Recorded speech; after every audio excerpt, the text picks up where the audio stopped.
अत श्री रामावतार करुणावतार ही हैं। श्री भगवान के परम कृपा पात्र गोस्वामी श्री तुलसीदास जी महाराज विनय पत्रिका में कहते हैं, हे प्रभु, मेरे सभी अंग आपके चरणों से विमुख हैं।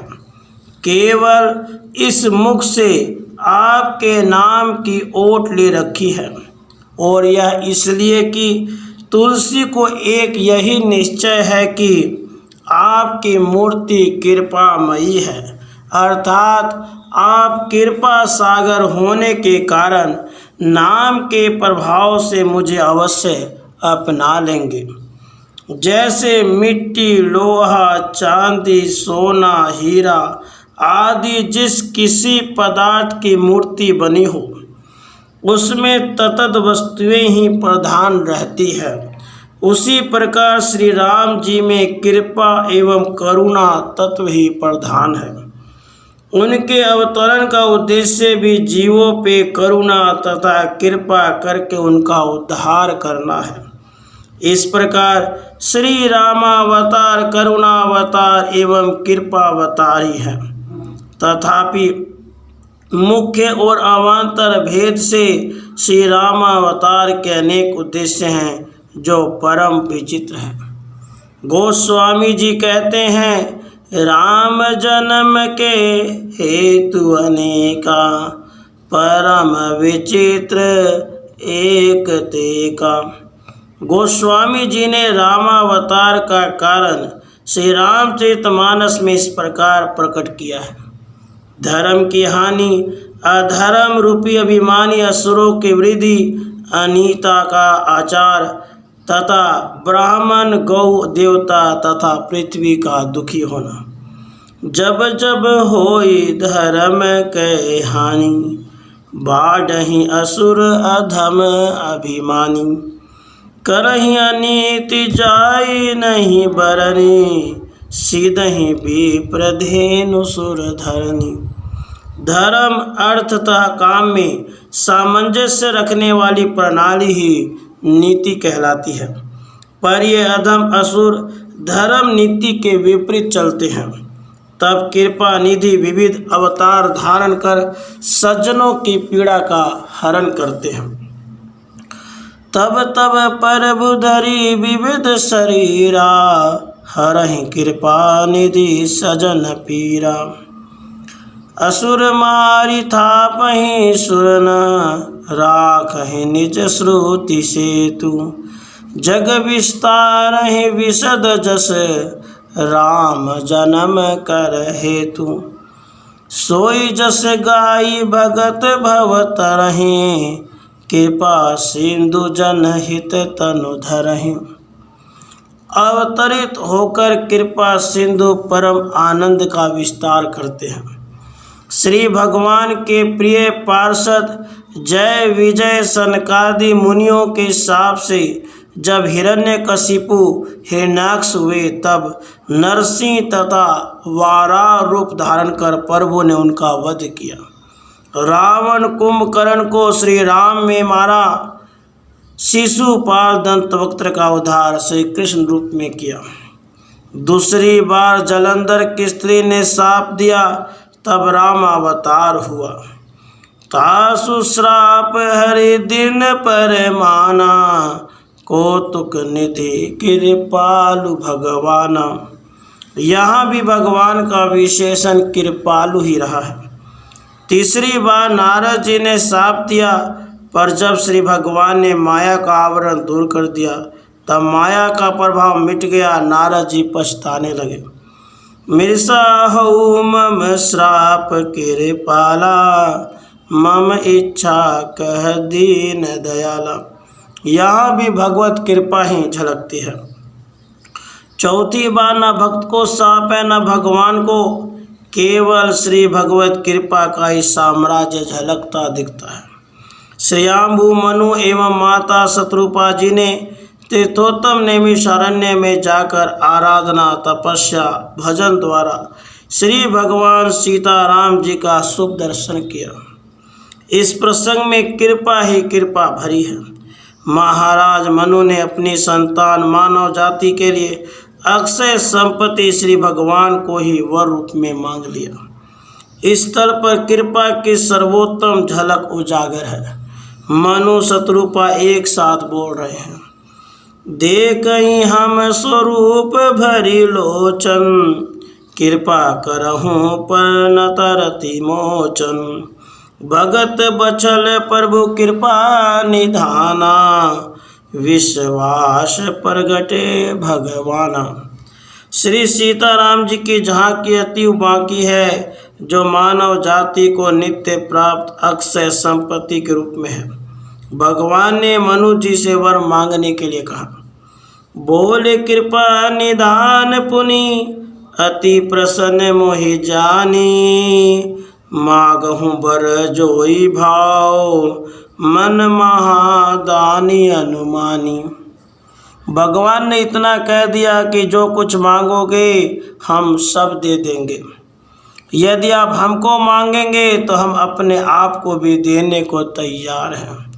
सकुच बिहाई मागु निरपय मोहि, मोर नहीं अदय कछु तोहि। इस पर मनु महाराज बोले। दानी शिरोमणि कृपा निधि, नाथ कहूँ सती भाव। चाहूँ तुम्हि समान सुत, प्रभु सन कवन दुराऊ। मनु जी की परम प्रीति देखकर करुणा निधि ने एवं मस्तु कहा और बताया कि मैं अपने समान दूसरा खोजने कहाँ जाऊँ, क्योंकि मेरे समान कोई दूसरा है ही नहीं। इसलिए हे राजन, मैं स्वयं ही तुम्हारा पुत्र बनकर आऊँगा। देख की प्रीति सुनी बचन अमोले, एवं मस्तु करुणा निधि बोले। आप सरी से खोजो कह जाई, नृप तव तनय होब मैं आई। श्री भगवान ने शत्रुपा जी से कहा, माता जी, जो वर आपको रुचे आप हमसे मांग लेवे। बोली। जे निज भगत नाथ तब आही, जो सुख पावहि जो गति लाही। सोई सुख सोई गति सोई भक्ति, सोई निज चरण स्नेहु। सोई विवेक सोई रहनी, प्रभु हम ही कृपा कर देहु। सुनि मृदु गुड रुचिर बर रचना, कृपा सिंधु बोले मृदु बचना। कृपा का सागर उमड़ पड़ा, सुखद आनंददायिनी लहरें आने लगी। श्री भगवान ने कहा, अभी आप जो वरदान मांग रही हैं मैं दे रहा हूँ। मेरे अंतर्धान होने के बाद कहीं आप प्रकृतिस्थ हो सोचने लगे कि अरे भूल हो गई, मैं तो कृपा और प्रेम के समुद्र में गोते लगा रही थी। यह नहीं मांगा वह नहीं मांगा, तो मैया सावधान हो सुन ले। तुम्हारे अंतःकरण में छिपी हुई जो भी लालसा होगी सब परिपूर्ण है। जो कछु रुचि तुम्हारे मन माही, मैं सो दीन सब संशय नाही। मातु विवेक अलौकिक तोरे, कबो न मिटहि अनुग्रह मोरे। तब श्री राम जी ने पुनः कहा, हे प्रभु, मेरी एक विनती और है। आपके चरणों में मेरी वैसी प्रीति हो जैसे पुत्र के लिए पिता की होती है, चाहे मुझे कोई बड़ा भारी मूर्खी क्यों न कहे। सूत विषय तब पतिरति होई, मोहि बड़ मूड कहे किन कोई। मणि बिनु फनी जिमी जल बिनु मीना, मम जीवन तिमि तुम्हि अधीना। अस बरु मागी चरण गहिरायु, एवं मस्तु करुणा निधि कहयु। ऐसा वरदान मांगकर राजा भगवान के चरण पकड़े रह गए। तब करुणा निधान भगवान ने कहा, ऐसा ही हो। जब रावण के अत्याचार से विश्व संत्रस्त हो गया, सर्वत्राही त्राही मच गई। उसने कानून बनाया था, राक्षसों को सुखी करो, बाकी को फूंक दो, जला दो। जेहि जसे जोग बाटे गृह दिन है, सुखी सकल रजनी चर किन है। जेहि देश धेनु द्विज पावहीं, नगर गाँव पुर आगहि लगावहीं। ब्रह्मा आदि देव सब मिल के सदा की भांति स्तुति करने लगे। यह स्तवन सिद्ध कोटि का है, बड़े बड़े संत महात्माओं से सुना है। बालकांड की ब्रह्म स्तुति परम सिद्ध सतवन एवं अनुष्ठान स्वरूप है। नित्य प्रातः सायं आर्त भाव से इसका पाठ करने से शीघ्र ही भगवान सुरक्षा करते हैं। इस स्तवन में आता है, जो सहज कृपाला दीन दयाला, करऊ अनुग्रह सोई। जब श्री रामावतार होता है तब गोस्वामी जी यही कहते हैं, भय प्रकट कृपाला दीन दयाला, कौशल्या हितकारी। श्री रामावतार के परम हर्षोल्लास में मग्न हो गए अयोध्यावासी। गीतावली में श्री तुलसीदास जी ने लिखा है, आज महामंगल कौशलपुर, सुनि नृप के सुत चारि भये। सदन सदन सोहिल सुहावनो, नभ अरु नगर निशान हुए। उमगि चलियो आनंद लोक तिहुँ, देत सब निमंदिर रितये। तुलसीदास पुनि भरयु देखियत, राम कृपा चितवनि चितये। प्रसिद्धि है, मोरि सुधरहि सो सब भांति, जासु कृपा नहीं कृपा घाति।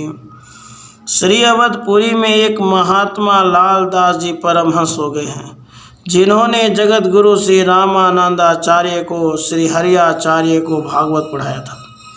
वे जब उपयुक्त चौपाई की व्याख्या करते थे तो वे विवल होकर रोने लगते थे। कहते थे, भगवान राम कृपा करके व्याकुल हो जाते हैं, कहते हैं अभी कुछ ही कृपा की है और कृपा करूं और कृपा करो। श्री भगवान थोड़ी सी शरणागति के भाव से पिघल जाते हैं, उनसे रहा नहीं जाता। कृपा करने के लिए वे बेचैन रहते हैं। इस प्रकार श्री रामावतार भगवान की कृपा और करुणा का ही अवतार है। राधे कृष्ण, राधे कृष्ण।